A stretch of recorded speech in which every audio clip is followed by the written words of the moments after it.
cycling podcast in association with Rapha. From grand tours to group rides, the Champs-Élysées to coffee shops, Rapha exists to celebrate the world's most beautiful sport.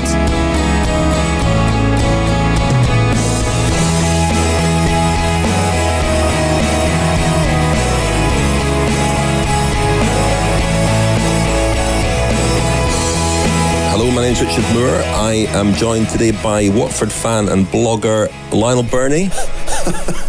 Oh, hello, Rich. Little introductions now. And television's Daniel Friebe. Hello. Daniel, running a bit of a social media campaign, Daniel, to make English the language of bicycle racing, I notice. What? No, I'm just confused. You know, this whole Itzulia thing in the Basque Country. It's a new thing, isn't it? And I don't think anyone used to say the Ronde van Vlaanderen unless they were from Flanders. That's very new, isn't it? I think, yeah, the Tour of the Basque Country has too many names, doesn't it? It's got a lot of names. Although I have been enlightened about that, and apparently there has been a bit of a campaign on the part of the organisation over the last couple of years to rebrand it. Quite risque, obviously, at first, initially with the sort of historical tensions between the Basque Country and Spain, because most people used to know the race as by the Spanish name País Vasco, Vuelta al País Vasco, but yeah, now Itzulia, which means tour in Basque. Is that right? Yeah, correct. I mean, I think we should just go back to the days when Cycling Weekly decided what everything was called, and we'll be off to the Tour of Italy later in the spring, won't we? Mm-hmm. Followed by the Tour of France. The Tour of Spain. I mean, what was wrong with that? Really? I'm kidding, of course. I'm kidding. But, you know, it's like all these things, Daniel, you know, whether San Remo is one word or two, it's a minefield, isn't it? It is, Napalm. Were you both glued to the Ronde van Vlaanderen at the weekend? I was glued, more or less from start to finish, Rich, yeah. All 6 and however many hours of it there were. We'll be talking about that. We will. How many wine glasses for you, Daniel? I would say it was a 3. I've got a feeling that Napalm's going to give it a bad rap when we're going to review it later. But I'd give it 2, but 2 filled up to the brim. Yeah, very generous. Of some fairly ropey supermarket Pinot. Yeah, exactly. We are going to discuss the Tour of Flanders, obviously, and Niki Terpstra's win there, and we're going to look ahead to Paris-Roubaix. Maybe we'll glance across to the Basque Country, Itzulia. Must be the only Basque word without an X in it, I think, that one. We're going to be overtaken by events there, but we watched a very exciting stage 1 yesterday, won by Julien Alaphilippe. But just before we go to you for your news roundup, Lionel, a mention of our event in Glasgow next week. That's Wednesday, the 11th of April. We're doing events in Glasgow on the 11th and Edinburgh on the 12th at the Signet Library. The Edinburgh event is, I believe, sold out, but there are still tickets available for Glasgow on the 11th. It's at the beautiful Trades Hall in the Merchant City, and tickets available there. It'll be myself, Lionel Birnie, Francois Tomaso and Orla Shinoui. We'll be reading bits from our new book, A Journey Through the Cycling Year, and talking about everything that's going on in the world of cycling and taking questions. Go to thecyclingpodcast.com live events to find out how to get your ticket, and indeed to get your ticket, and we hope to see as many of you there as possible. Lionel, can we get your weekly news roundup, please? We can. I mean, you spoiled 2/3 of it there with all of. Sorry, yeah, we all know Niki Terpstra won the Tour of Flanders at the weekend, adding it to the Paris-Roubaix he won in 2014. It's been an incredible spring for Quick-Step and for Terpstra, who of course won the Grand Prix E3 Harelbeke a week or so ago. He won it by marking a move by Vincenzo Nibali on the false flat after the Kreuzberg with about 27 kilometres to go. He then bridged across to the leading trio, Sebastian Langeveld, Dylan Van Baarle and Mads Pedersen, went straight past them more or less on the final ascent of the Oude Kwaremont and rode solo to the finish. A really impressive victory. Quick-Step really never, well, it was always in their grasp, and they never tightened their grip on the race. And Terpstra, an impressive solo victory. Equally impressive. They never tightened their grip on the race. You mean never loosened? They never loosened their grip. Sorry, yeah. That's exactly what I meant. Yes, they never loosened their grip. Never loosen that grip. Oh dear. Yeah. Anyway, Mads Pedersen was probably the surprise of the race. A 22-year-old Dane riding for Trek Segafredo, the Danish national champion, of course, hung on for a brilliant second place. And last year's winner, Philippe Gilbert of Quick Step, was third to make it 2 Quick Step riders on the podium. Peter Sagan, the world champion, had tried to set off in pursuit after the Paterberg, but got nowhere really. And the powerful chase group, which had almost all of the favourites in it, Valdren, Greg van Avermaet, Sagan, of course, Jasper Stuyven, Tiesj Benoot, Wout van Aert, Oliver Nassen and Sepp van Mark, they really sort of sat and watched and waited and let Terpstra get away from them. So we'll talk about all the implications of that later on in the episode, or in the first part of the episode. It completed a fantastic week for Quick Step because Yves Lampaert had won the Tour of Flanders for the second successive year on the Wednesday before the Tour of Flanders. Mike Turnison of Sunweb pipped Sepp van Mark in the sprint for second place there. And as Richard mentioned, in the Basque Country at Itzulia, Julian Alaphilippe got off to a flyer there for Quick Step, winning the opening stage. Another bit of news from the Tour of Flanders, or the other thing that was sparking a bit of controversy, was the disqualification of Team Sky's Luke Rowe for riding on the cycle path and ducking between the spectators as the race approached the Al de Quadamont for the second time. We'll talk about that a little bit later on as well, whether that was the right decision or wrong. A few other race results elsewhere. Alejandro Valverde, who'd been really impressive at Tour of Flanders and finishing 11th in that race. A lot of people were hoping that he might stay on and do the Tour of Flanders and see how he got on there. I suspect he probably would have done pretty well because he's bang in form. He won the Grand Prix Miguel Indurain just a few days before the start of the Tour of the Basque Country. Meanwhile, over in France, Sylvain Dillier of AG2R won the Route Adélie. There was the Women's World Tour of Flanders as well. Anna van der Breggen won that. That's her second World Tour Classic win of the season. She won Strade Bianche last month. Van der Breggen made it at Bolsdom and won 2, and an all-Dutch podium with Amy Peters and Annemiek van Vleuten of Mitchelton Scott taking second and third. Another very impressive solo move. Had it on the laptop watching the final stages, but it wasn't until somebody pointed out on Twitter, but she basically went clear at more or less the same point that the Niki Terpstra move happened, sort of after the Kreuzberg and before the Al de Quadamont. But yeah, another impressive victory. I think a mention of Van Vleuten's dislocated shoulder as well. She dislocated her shoulder and popped it back in. There was a horrific crash in that race. So to finish third after that, definitely worthy of mention. Talking of controversy and crashes, chaps, did you notice the beef between the Groupama FDJ riders and Tony Martin? Tony Martin, well, he was accused by Antoine Duchesne of FDJ of basically shunting him, shoving him off the road. I'm not sure where that was exactly, but Duchesne ended up in a ditch, and Martin was he was obscured on the video, on the TV coverage, so it was difficult to tell exactly how deliberate it was, but it didn't look too good. And then Jacopo Guarnieri weighed in and aimed some not very flattering comments in Tony Martin's directions, and then Davide Cimolai did the same. Stick to time trialling, I think they said. What was the gist of it, wasn't it? Oh dear. Well, just to wrap up the news, we can't really offer much clarification on this, but the Chris Froome latest French newspaper Le Monde has reported that the Chris Froome salbutamol case has been referred to the UCI's independent anti-doping tribunal. The UCI has not confirmed this. Chris Froome initially tweeted that it was fake news, but that tweet has since been deleted. So the UCI are not commenting and have not issued any kind of statement. So at the moment, we can either take Le Monde's word for it or not, I guess. We'll have to see how that shakes out. A community around the world. Stories and films with the most compelling characters. The world's finest apparel. Explore the world of cycling with Rapha. Thank you very much to our main sponsor, Rapha, of course. And we should tell you that the Rapha Prestige Series has launched.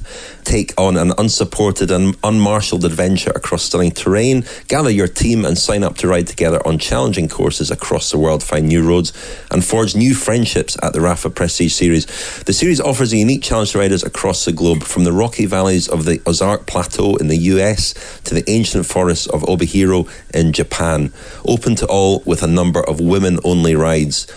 Go to the Rapha website, rapha.cc/feature/Rapha-prestige. Lionel, you're very down on the race. Is that coloured by general antipathy towards Niki Terpstra, perhaps?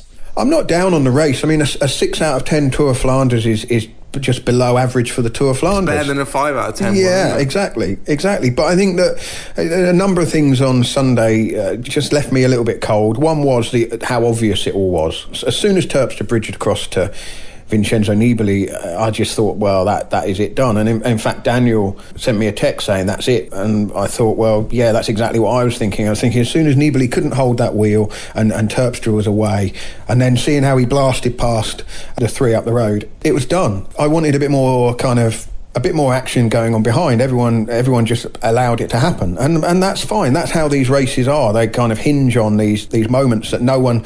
I mean, in hindsight, it's really easy just to say, well, that was the moment. Why didn't they react? What, a quick step going up the road, 27k from the finish. Surely somebody has to go. But of course, Quick Step had the numbers and the other teams didn't, and so. Well, that's what we said, isn't it? Before, that's what we said last week. I mean, the numerical advantage was always going to be a massive factor, but. I think they deserve massive credit for that. As we said last week they've taken a gamble. They've stacked their roster towards the classics. I mean, I looked at their roster again over the weekend and I thought, well, it's a good job these first three months of the season have gone the way they have, because they're going to be spread really thinly when it comes to the stage races. They got rid of De La Cruz, they got rid of Brambilla, and they got rid of Dan Martin. So I think they might struggle, and there are going to be a lot of stage races where they're not going to be a factor. But they've gone down this road, and when I hear Sagan talking, sort of striking the same notes that he has done several times over the last few years, sort of complaining really that people don't work with him. Well, I mean, he was always going to find himself in that situation, in the sense that he becomes his own worst enemy when there is a dangerous rider off the front, because people always then look to him and say, well, it's up to you. And he kind of made the decision a couple of years ago to join Bora and to demand a huge salary, which has basically eaten up the budget of that team, and kind of isolated himself. By virtue of that, he was always going to be. He's always going to be the sort of kingpin who sucks up all of a team's resources. He could have gone to Quick Step and been one of 3 or 4. Well, there was talk of him going to Quick Step, wasn't there? Yeah, they balked, and they absolutely balked at his asking price. I think he's really paid the penalty for that. It kind of underlines that cycling is a team sport, doesn't it? There's this sort of natural check on perhaps individuals commanding huge salaries, because we can see with Sagan that is the case. But did he make an error as well, or did the team make an error? Because I watched again the sort of final hour of the race, and there's a moment where it's a bit anarchic. Astana kind of taking a little bit of control, but there's a moment where there are these 4 Quick Step riders lurking in this 30-man group with about an hour to go, when Daniel Oss just goes to the front and takes control. Stibar had sort of drifted off the front a bit at one point then as well, but Daniel Oss, and he noticeably he didn't actually speak to Sagan on his way up to the front of that group. He just went to the front, so he'd obviously been told to do so by the team, and he sat in the front for about 8 kilometres, and that was him done after that. And pretty much as soon as he was done, that's when Nibali went, and Terpstra went after him. But was that a mistake by Sagan to use up Oss when he did? He didn't have enough guys, did he? I mean, yeah, in hindsight, obviously, yes. But I mean, as Daniel says, I mean, it wasn't like there was anyone else. I mean, somebody had to do something at that point. And like you say, if everyone's looking at Quick Step, but they're they had the numbers, so they could absolve themselves of the responsibility. It really was down to Oss, really. I mean, yeah, but they have the numbers, but there are enough other guys there. Tish Benoit looked very strong. Greg Van Avermaet, there were enough other guys there to mark any. But they're not going to do. They're not going to do attacks. that grunt work at that point in the race, are No, they? of course not. They're just sitting there. So really, it was probably falling into the very obvious trap.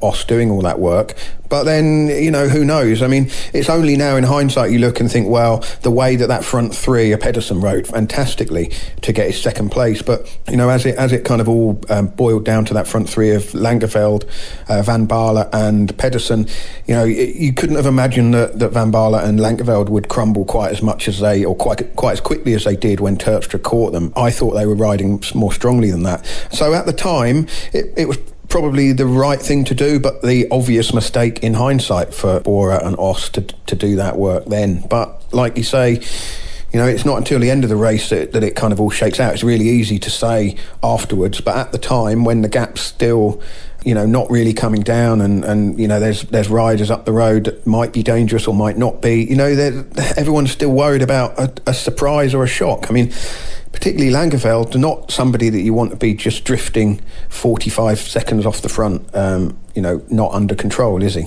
What made it not disappointing, maybe disappointing is too strong a word then. What would have been a more exciting race for you, Lionel? A group coming to the finish, or what? I think we didn't see Van Marke, Benoot, Van Avermaet. We didn't really, Van Avermaet there was a period where he looked incredibly strong, looked really good, but we didn't see them kind of going toe to toe at any point really in the race. It was one where it was kind of on the back burner and never really got onto the front burner. And I'm kind of feel a little bit sensitive about being accused of being negative about the Tour of Flanders, but I do think that expectations are very high of these races, rightly so. And I think it's important when we see one that isn't an absolute classic that we say it's not an absolute classic, rather than I'm saying, wow, that was absolutely unbelievable stuff we watched, because I didn't feel it was absolutely unbelievable stuff we watched. It was a really impressive ride by Niki Terpstra, who's in great form, seized his opportunity, every bit more impressive than his GPE3 win a week or so before, taking nothing away from Quick-Step. But it's for me, when I kind of any sport I watch, I kind of like to see this kind of the unusual story happen. I'm not somebody who watches a football match hoping that we just see a majestic display from Barcelona, Manchester City, or whoever happens to be the dominant force. I like to see a bit of competition. I like to see the apple cart upset a little bit, and I didn't sense the apples weren't even wobbling in the cart, were they? It was basically the cart was wheeled over the cobbles by Quick-Step to the finish line, and they didn't drop any of them on the way. Fair play, really impressive, but just not for me. That's not what gets me on the edge of my seat. And it's my own fault for watching all 6 hours of it. Needn't have done that. But the start wasn't very good either. It was fast and hard. No doubt, but a hard race isn't necessarily a really exciting race all the time. Sometimes, the difficulty of it makes it. I go back to that moment, Lionel, when Os took up the chase of the three up the road. There are three quite dangerous riders, kind of outsiders up the road, and there are no Quick-Step riders among them. Surely the onus at that point is on Quick-Step to either chase or bridge across. And I think that was the moment when the other riders, all of them, could have let Quick-Step do that, sort of played a game of bluff where they appeared to be content for these three riders to just ride away with it, because Quick-Step are the team there that are missing out. And I'm afraid I think Bora made it very, very easy for them, and to a less extent Astana and BMC. But Rich, conversely, I'm sure what they were thinking at that point, Bora, was that they were sitting ducks at that point in the sense that there were three, and possibly Lampert was still there as well. There were maybe four Quick-Step riders. They needed to keep the pace high at that point to ward off the inevitable Quick-Step attacks. As it was, Os didn't manage to do that, and that's where Sagan is really lacking at the moment, because he has two options in that scenario. He can put guys on the front and try and keep the pace as fast as possible to stop the Gilberts, the Terpstras going off the front, or he can, in the best case scenario, have a guy down the road in that three with Langeveld and Pedersen, and who's the other rider? But he didn't. Van Baarle. But he didn't have either, and he really was a lame duck at that point. And I think as regards the sort of apple cart being upset and how exciting it was, I think that again, the excitement of this Tour of Flanders, and not to sort of broaden it out too much, but came when the pieces of the fruit salad were assembled in the winter. I think the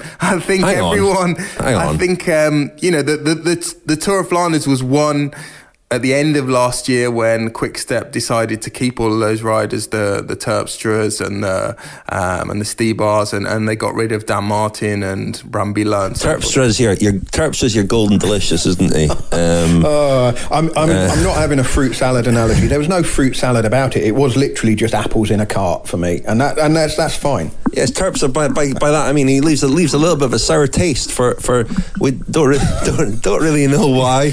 Why do people not love Niki Terpstra? Well, he's a big cooking apple. He's a big cooking apple, isn't he? So sour until baked in the oven, and then deliciously sweet. I mean, this is nonsense.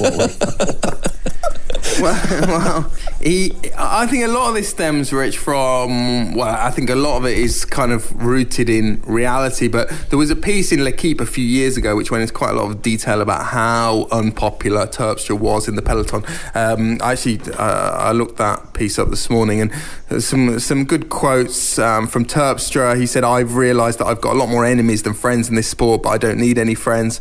Patrick Lefevre said, "My respect for the rider is bigger than whatever questions I might have about his personality," which doesn't sound like a ringing endorsement. And Tom Boonen said that when Terpstra was at Milram, he hated him more than anyone else in the peloton. But I think the consensus has always been that he's a great guy to have on your team, but not particularly fun to ride against. I remember Mark Cavendish saying that early in his career, Terpstra's career, when he was at Milram, he was a bit of a crash magnet, a bit reckless in the peloton. But I understand that this has been brought up again in press conferences over the last 2 or 3 weeks to Terpstra. Where is he a difficult character? Does he rub people up the wrong way? I think there was one of our colleagues asked him in the press conference after E3, and he replied, "Well, you obviously don't know anything about cycling." So he was pretty salty. He's kind of he's the water carrier, isn't he, in that team? And for just because of the way things have panned out, he's taken 2 massive opportunities in the last week or so, and won 2 big races that to add to Paris-Roubaix, which was by no means, well, it wasn't a fluky win, that was it, when he won Paris-Roubaix, but it was a sort of similar circumstances in the sense that the lesser watched man. No excuse not to watch him this time, surely, after the way he rode at Harelbeke. I made the point to you, Daniel, when we were sort of texting while watching on Sunday. As soon as Terpstra went, he was the one who seized the moment and marked Nibali. Vincenzo Nibali, everyone knows, his stature in the world of cycling, but this was his Tour of Flanders debut. Probably people wouldn't have thought, well, that's definitely a sort of A+ move to mark. They just let him drift off the front, and then Terpstra was the one who thought, well, that might be quite handy to go with him. And I thought the moment that he proved too fast for Nibali on that sort of false flat after the Kreuzberg, that for me, that was the moment the race was done, and fair play to Terpstra. He blew him away, didn't he? Blew him away, totally. There were some echoes of Nibali's attack behind, was it Nilans, the Latvian rider, Milan-San Remo. But in both cases, I think the fact that it was a seemingly innocuous rider out the front maybe lulled the group into a bit of a false sense of security, because Nibali, it was a big surprise that he was there with 30 kilometres to go in the Tour of Flanders. No one, I don't think, in the main group really thought that he was a genuine threat at that point, and consequently maybe they didn't take Terpstra's attack seriously enough. Another thing I noticed about Terpstra was that he was a long way back, and this is often the way he rides, but the first time at the Quaremont he was sort of in 60th, 70th position. I assumed that he was on a bad day, bearing in mind that 12 months ago the sort of decisive move of the race had gone on the Mur with about 90 kilometres to go. I thought it was very risky to be so far back so late in the race, but obviously not. I must just correct myself. I meant Granny Smith, not Golden Delicious. Golden Delicious apples are quite sweet. That's more of a Julien Alaphilippe. I think Granny Smith has that sharp taste. That's more Niki Terpstra. But it was interesting. I think Ed Pickering mentioned last week that that a lot of the decisive attacks at Tour of Flanders don't come on the climbs themselves, but over the top on the the false flat that follows, and that's what happened on Sunday. You know, Greg Van Avermaet, Sepp Van Mark were both very good at the kind of spectacular attack on the cobbles, really stringing things out, but actually not making any difference and not gaining any kind of advantage. Spectacular, great to watch, but the attacks that often stick are the ones that come, you know, once the climb is over and people are gathering themselves, and you know, and there's those roads are tough there, aren't they? They're not. The climb sort of carries on. But I think that's possibly, you know, my kind of sense of slight deflation watching the race unfold. It is my own fault. You know, I get too excited about it, thinking that, you know, we're going to see so many riders on form, so many different ways for each of them to try and win. You know, are we going to see a group of, you know, maybe 6 of the absolute top hitters all coming to the bottom of the final climb up the Paterberg together, and then we'll see how they shake it out. I mean, that's kind of, you know, that's a fantasy scenario, and it so rarely happens. You know, that's why it remains a fantasy scenario. It happens so rarely. What we actually see is we see these kind of ghost-like moves at places where we would perhaps not expect them, but you know, really history tells us that that's exactly what we should expect. The false flats are always the dangerous parts, because that's where people have made an effort on the climbs. Very often the spectacular Hollywood type moves are not the ones that get the job done, and so we saw on Sunday. And you know, I'm not criticising anyone for that. I'm just saying that as a race, as a sort of as televisual entertainment, it didn't really justify the hype on this occasion. But then again, I'm used to being there as well a lot of years, and so I think an awful lot of the brilliance and beauty and charm of the Tour of Flanders is to be found out on the roads of Flanders. You know, the sights and sounds and smells of it, rather than just watching it on in a rather two-dimensional way. Also, to bear that out, Lionel, I would strongly recommend that no one ever watches the Tour of Flanders at the same time as watching Arsenal struggle to beat Stoke City, because I was trying to watch them both simultaneously, and I kept thinking, I was watching the Arsenal game and thinking, this is dire, and then I'd go back to watching Flanders and find myself thinking, this is dire as well, and then I actually realised, I did a sort of double take and realised, no, I was, you know, my mind was sort of locked into, yeah. A man who's tired of the Tour of Flanders is tired of life, maybe. But I'm not tired of the Tour of Flanders at all. I just think it's important that when we say what we see, rather than just kind of get the fluffy Lion of Flanders toys out and wave the flags and pom-poms. Chute à l'arrière du peloton, cycling podcast team car at the back of the pack, please.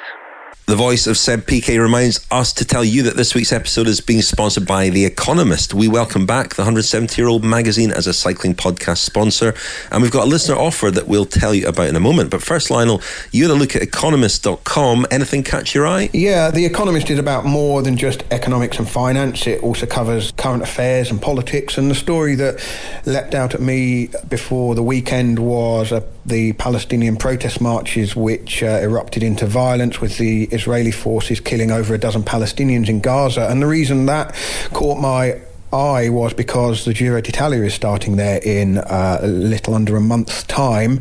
And what I appreciated about The Economist coverage was that it was not sensational, it was purely factual and therefore trustworthy. I got to the end with a clear sense of, what had actually happened.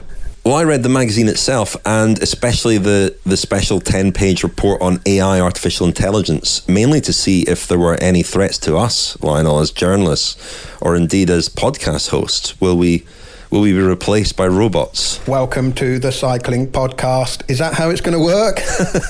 No, but there are threats. Bloomberg is already using AI to scan companies' earnings releases and automatically generate news articles. So journalists are being replaced by machines. But it could help us too, because there is AI that can listen in to calls and conversations and jump in if you forget to mention something or make a mistake. Very useful for your news roundup, I thought. Well, you two already do that. And there's nothing artificial about us, is there? Nothing artificial about your intelligence, certainly. No, absolutely. Well, The Economist is the smart guide to the forces changing your world. Get your free copy now. Go to economist.com/cycling and enter your details for a free copy delivered direct to your door if you live in the UK. That's economist.com/cycling.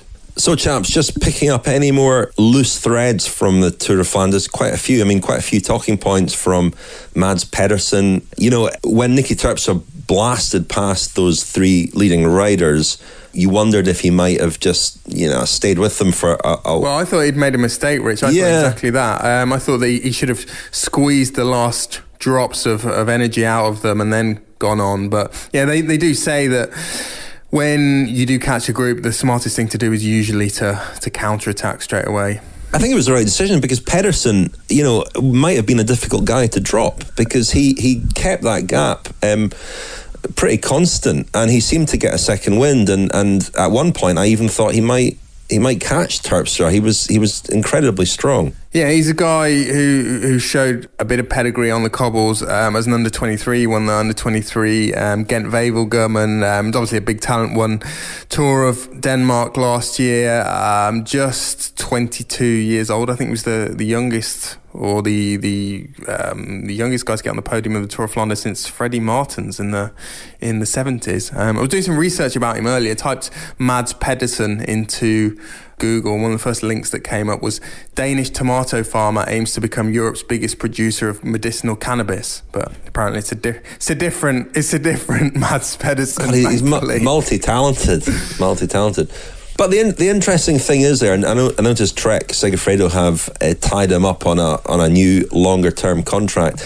But Freddie Martens, who you mentioned, did finish on the podium aged 21 and something, I think, or 22, but he never won the Tour of Flanders, of course. So, just because he's put in this extraordinary performance doesn't mean he's going to go on and win it one day. No, and the fact that they've signed him up or they've tied him to a longer contract so early is indicative of a bit of a trend we've seen over the last couple of years. More and more teams doing their negotiating very early in the season, which I suppose is symptomatic of greater stability in the sport, which is better. We've long maligned the lack of stability and the fact that teams can't really plan 2, 3, 4 years ahead. But Trek Segafredo obviously feel that their future is pretty secure in order to do that. Yeah, very impressive by Pedersen.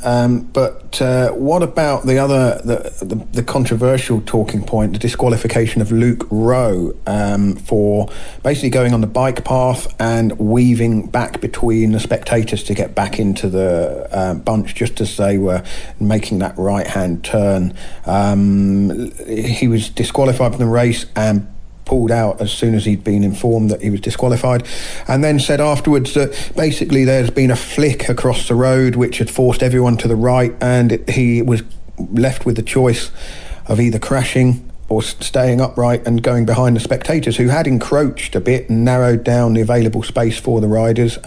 It's one of these situations, isn't it? The grey area. The riders aren't supposed to take the cycle path. They're not supposed to hop up onto pavements. They're not supposed to hop across roundabouts or any other sort of street furniture. But we see it all the time in all races, and it's one of those ones where presumably they saw it and thought that was crossing the line, a move that was perhaps endangering the spectators. Maybe that was the reason. I don't know what you think. We see it all the time, Napalm, but usually the riders do it to try and gain an advantage. In this case, that was definitely not what Rowe was trying to do. In fact, it put him in a pretty bad position because the peloton was just going into a bottleneck. And as you say, the rules are pretty clear, but I also think the organisers need to keep their part of the bargain, i.e. they need to keep the crowd where they should be on the road or off the road, as the case may be. So I thought it was pretty harsh.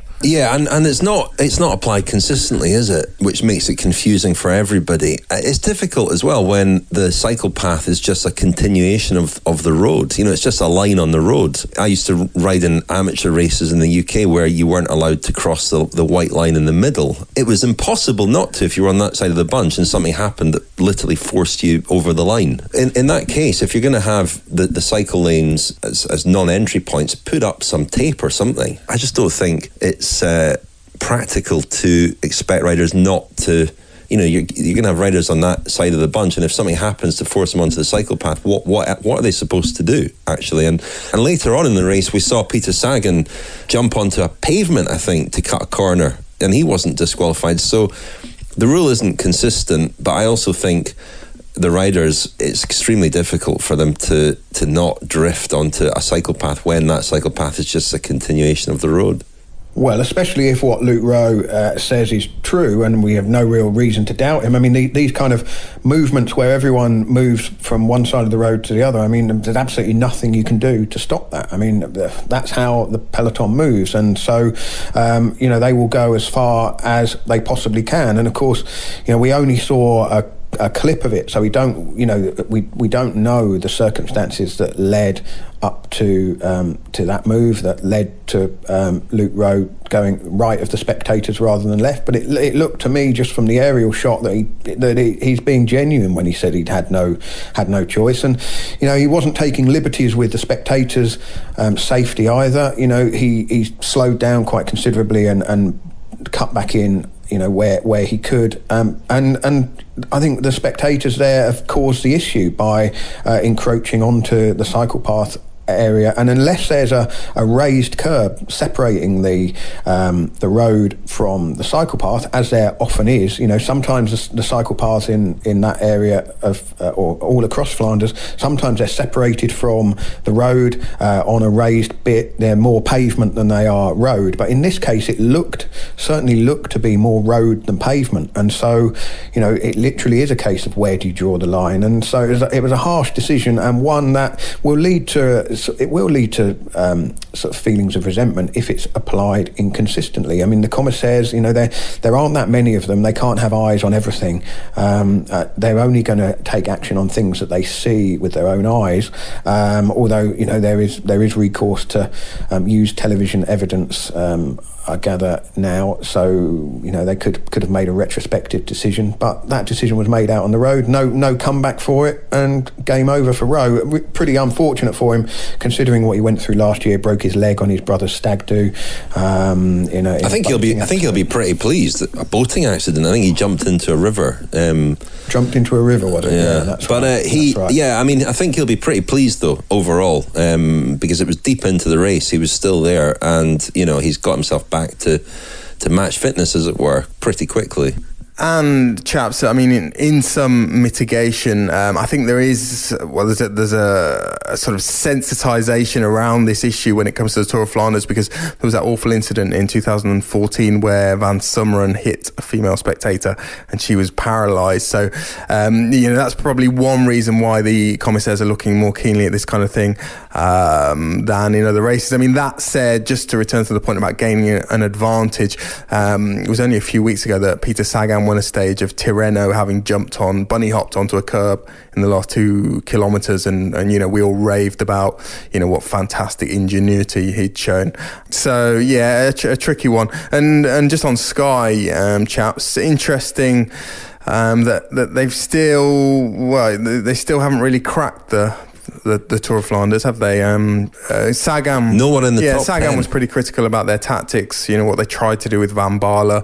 Kwiatkowski wasn't really a factor. Yeah, I mean Gianni Moscon as well. I mean, on paper they had a very strong team, but didn't deliver. Somebody who did was Wout van Aert, 9th in Tour of Flanders, and we've seen him obviously riding strongly on the cobbles, having done a cyclocross season, but to finish in the top 10 and to be still so strong towards the end of a race of that length, 6 hours 20 minutes, 260 kilometres, a young guy, that was probably his most impressive ride on the road yet, wasn't it? Yeah, especially at the end of, he's effectively ridden one season already. He's ridden the cyclocross season, so to have such a fine classic season, it's been very impressive. Would also to pick out Nibali's performance. Well, just before we talk about Nibali, I mean, Van Aert, I mean, he is going to be the hottest property in when it comes to signing classics riders, isn't he? I mean, I gather he's got a contract until the end of next season with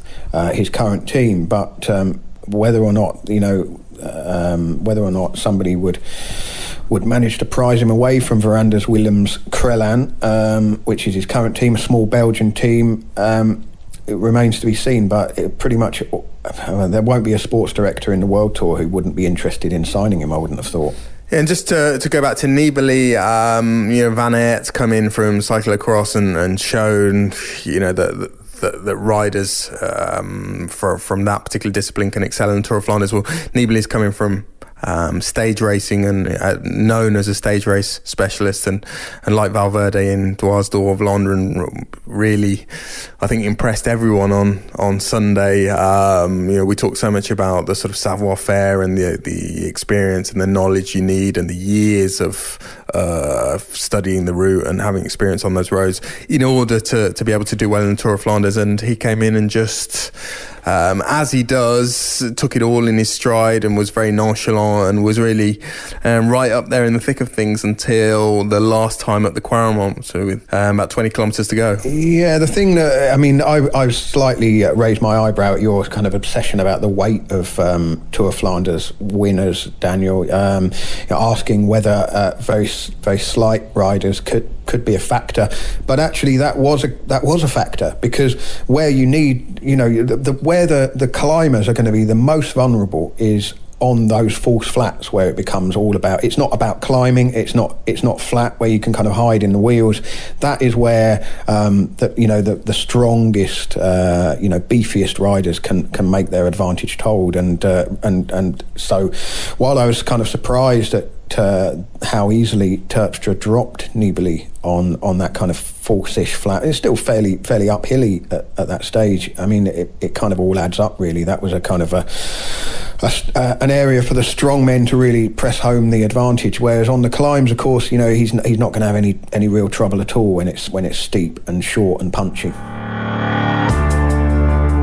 The Cycling Podcast is supported by Science in Sport. Independent research shows that 38% of sports nutrition products would get a professional rider banned. Trust Science in Sport, the world's highest standard of testing.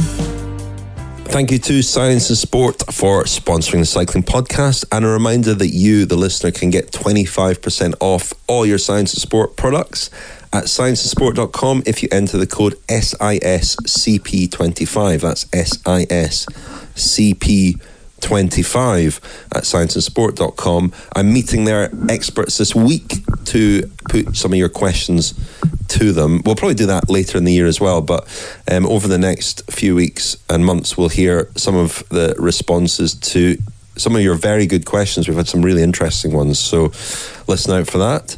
And thank you once again to Science and Sport. Looking ahead to Paris-Roubaix, chaps, we're going to hear in a moment or two from William Fotheringham, who's just written a book looking at Paris-Roubaix, but looking at the film A Sunday in Hell, which was made about Paris-Roubaix back in the 1970s. Quite an unusual way to approach the race and a topic for a book, but we'll hear from William about how that came about.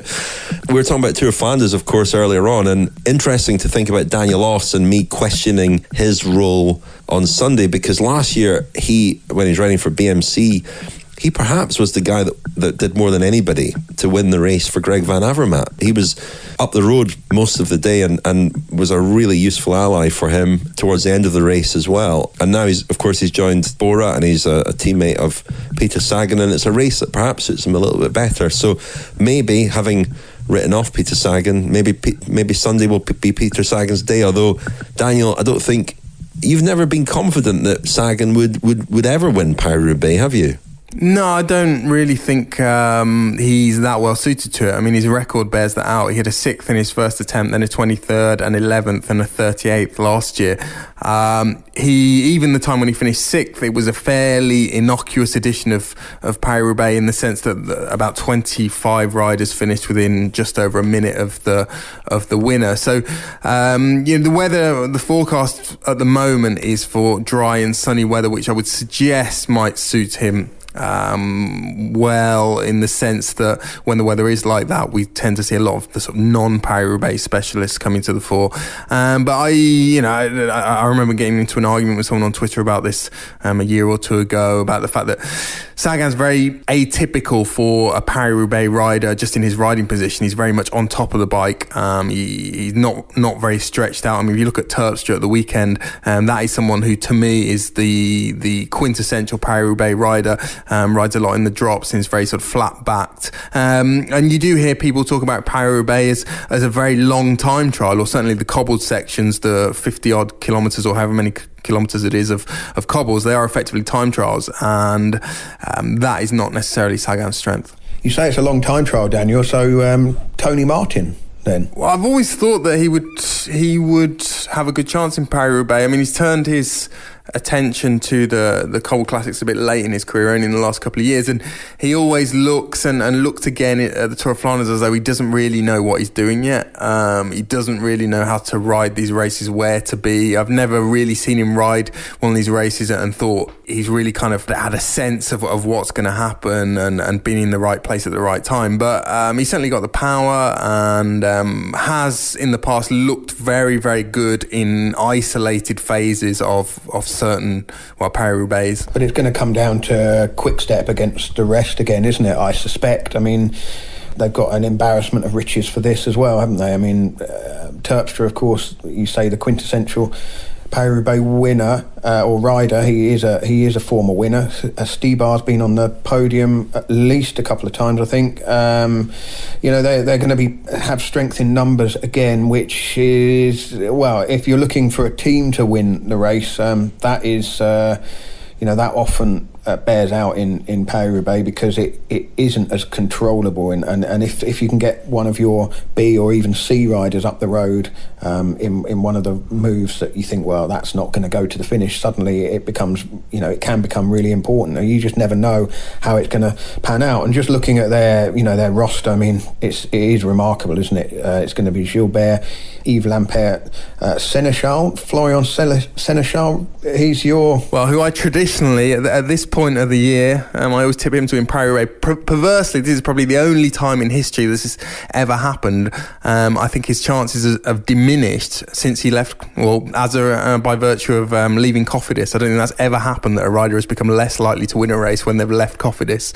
Well, he's going to be too far down the pecking order, but he could be the sort of rider that would go in some kind of move a long way out and suddenly becomes a factor that we perhaps hadn't anticipated early on. Just talking about the issue of weight, Napalm. I mean, Gilbert is kind of the one who has really talked up his own chances in Paris-Roubaix. Not got a lot of experience in Paris-Roubaix, but there's something that jars with me when I think about riders of his physique and Paris-Roubaix. I mean, he's one of the lighter classics riders, about 69, 70 kilos. And I mean, riders like that have won in the past and they can go well over the cobbles. But as much as Terpstra looks to me like the prototype of a Paris-Roubaix rider, Gilbert doesn't quite fit that template in my way of thinking. Another one who does is surely Sepp van Mark, and his luck has got to change at some point. I mean, like you, I watched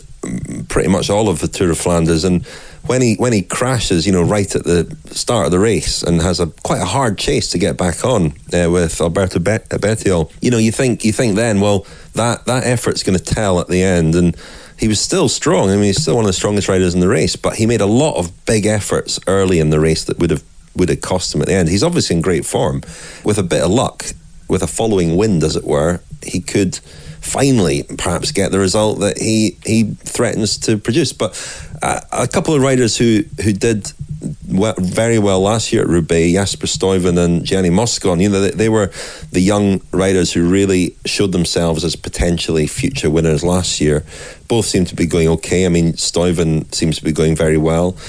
So perhaps Sunday it'll be one for them. Shall we do the opposite of speculation and look back at the 1976 Paris-Roubaix? Shall we? Well, okay, I met William Fotheringham. His book, Sunday in Hell, it takes a look at that 1976 Paris-Roubaix through the lens of Jorgen Leth. Here is William Fotheringham. So you've written a book about a film, about a race. Quite unusual. Where did the inspiration come from for that? Well, the inspiration for it came from a film show I did in Bristol, which was a screening of Sunday in Hell about 5 or 6 years ago, and it was quite rare. It's still quite rare to see Sunday in Hell on the big screen. It was very rare at the time, and these guys got Jürgen Leth over to talk to them. So I compared the discussion afterwards, and what became very obvious was that Jürgen was, there's a good story around Jürgen. There was a good story around the film. There was an awful lot going on. There's an incredible amount going on in that film that we didn't know about. So I pitched the idea to Yellow Jersey, and they they were okay with it, really. So, the race stuff, we're speaking on the eve of this year's Paris-Roubaix. I mean, you must have studied that 1976 race many times. Yes. How has the race, we think of Paris-Roubaix as a race that hasn't really changed over a century. Has it changed much since 76? Well, obviously, all the stuff around the race has changed. All the stuff you see, the infrastructure, the cars, the starts and finishes, the what you call the infrastructure, the barriers, the branding, all that has changed immensely. But the thing that most people won't be aware that has changed is, or people might not think has changed, is the route. And in fact, once you get to the cobbles, the route changes massively. The way into the cobbles in 1976 was very, very different, because they went up this famous hill at Neuvilly, which joins into what are now the first sections of cobbles. And as I worked it out, I think there are 4, maybe 5, 6 sections of cobbles from the original route in 1976 that are still used today. I mean, the fundamentals obviously haven't changed. So you still, it started in Chantilly, okay, but now it starts in Compiègne. But it went through Compiègne, and then it used substantially the same roads from Compiègne up the cobbles as are used today. Obviously, the finish is still in the velodrome. That hasn't changed. But like I say, the cobbles, the only one that's really easy to recognise is what we call Pont Gibus, the disused railway bridge that comes just after in the section after the Wallis-Arenberg forest. That's very, very easy to spot in the film. It's very, very easy to spot now. There are a couple of others. The new one at Fontaine-au-Tertre, where they're running at early on, I think it's number 26, where they're running it the wrong way around.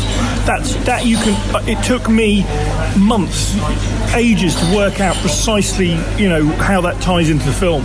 But eventually I did. So, like I say, it's really surprising the way the routes has changed as far as the cobbles go.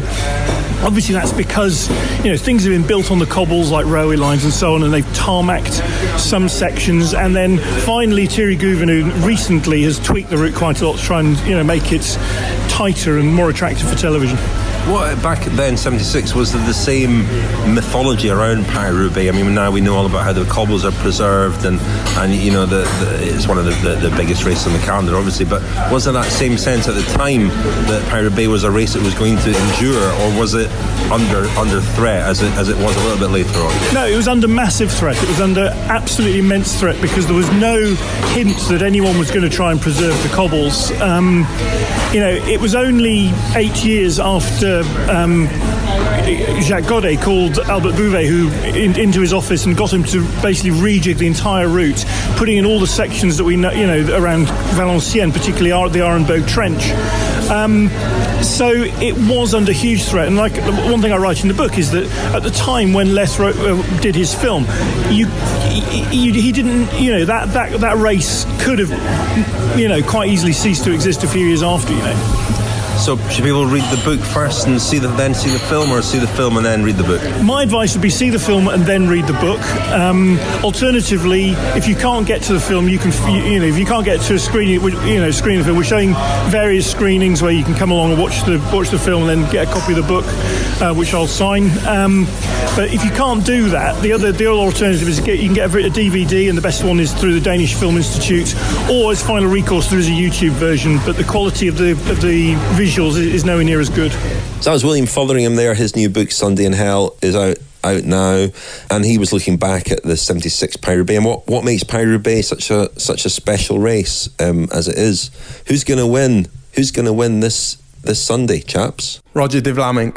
Roger de Vlamingh is going to win on Sunday.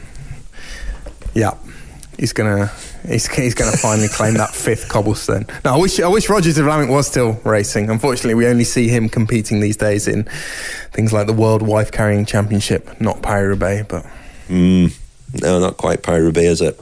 Lionel? Well, I mean, this is taking speculation to ridiculous lengths. For de Vlamingh, maybe. Well, I mean, it's it is so difficult to say, isn't it? That's the thing. I mean, anything I say now will be disproved by events, and if I somehow pick the winner, I'm doing so. It'll just be luck, more or less, yeah. But I do think that all the riders you mentioned there. I mean, I think that the fact that Team EF Education First have got Langeveld and Van Mark, that adds to their strength. I mean, Sky, Moscon, Luke Rowe, I mean, again, he was riding very well before his disqualification.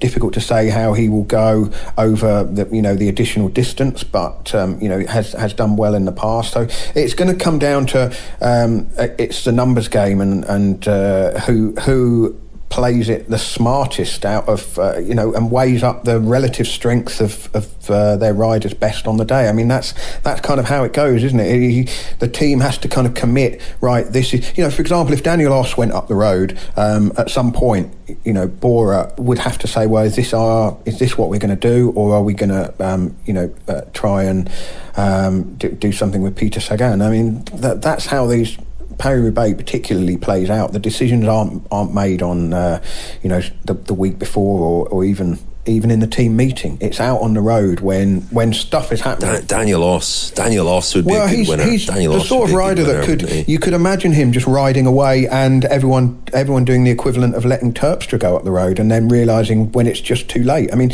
that was the thing with Terpstra. It was too late immediately, and they probably realised it immediately, but no one was able to react at that point, because whoever was going to react would have lost the race for themselves, and so there was no incentive for them to make that move. And Paris-Roubaix is very similar in that sense, and we've seen it so many times before. Somebody just puts in an effort coming off the cobbles that when everyone is trying to take a breather, and so it's all about the positioning going into each cobble section, how they get over that cobbled section, and you can actually, as the race unfolds, you can see the tells on different riders of who is weakening as the cobbled sections go on, and that's what I find sort of fascinating about the whole race. Really, is somebody can look absolutely amazing, and then two sections later they're just not holding the wheel, and then the doors open, and then that's their race gone.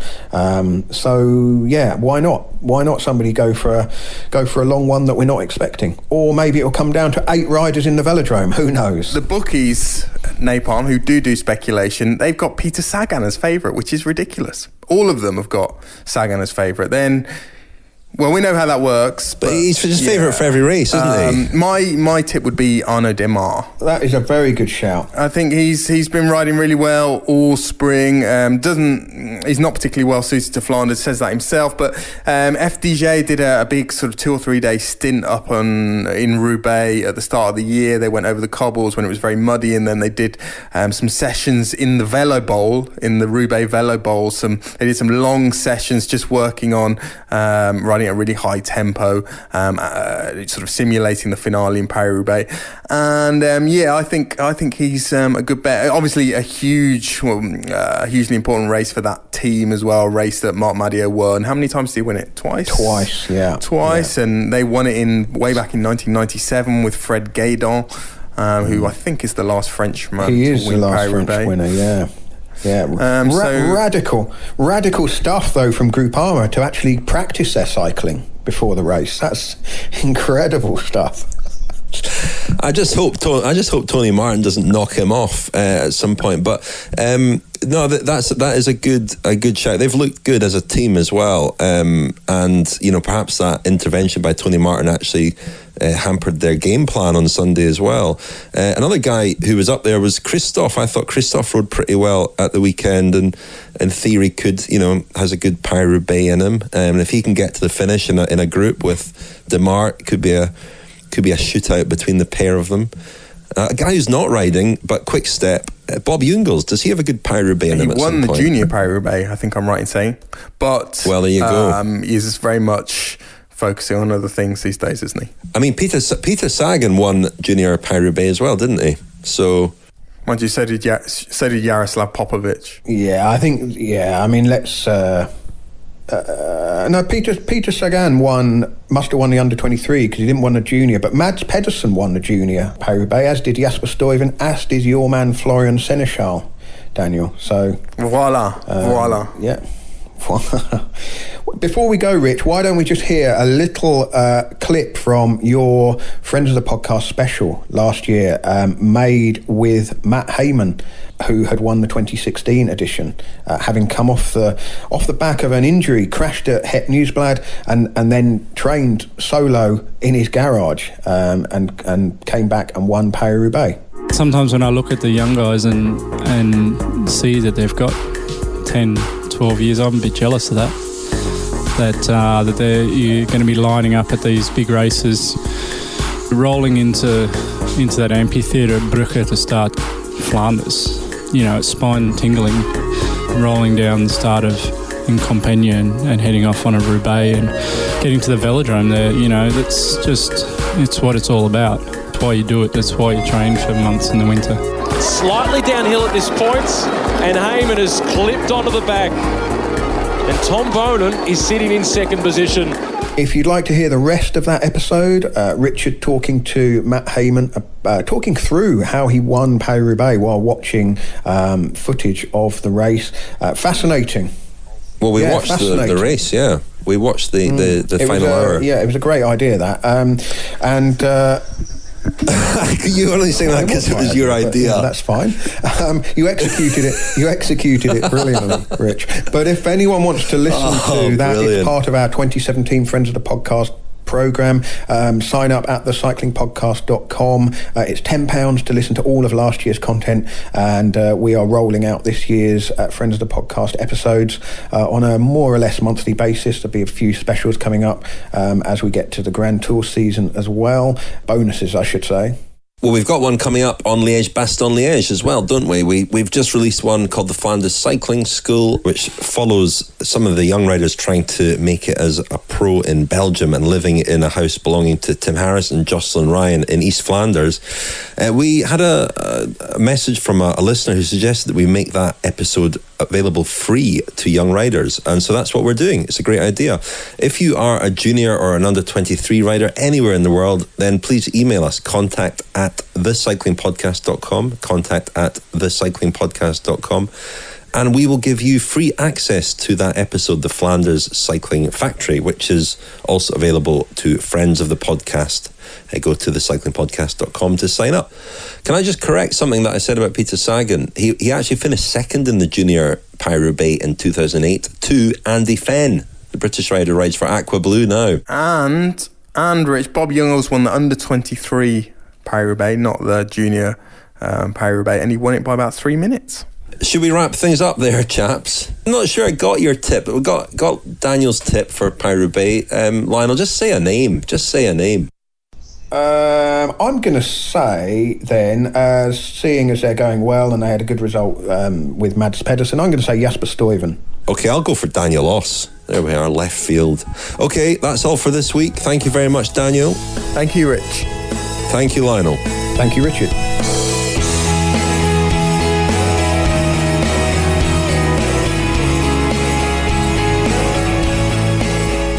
You've been listening to The Cycling Podcast. Become a friend of the podcast at thecyclingpodcast.com. Not only do you get access to exclusive feature-length documentary-style episodes, you help us provide free daily coverage of all 3 Grand Tours. This episode was edited and produced by Will Jones.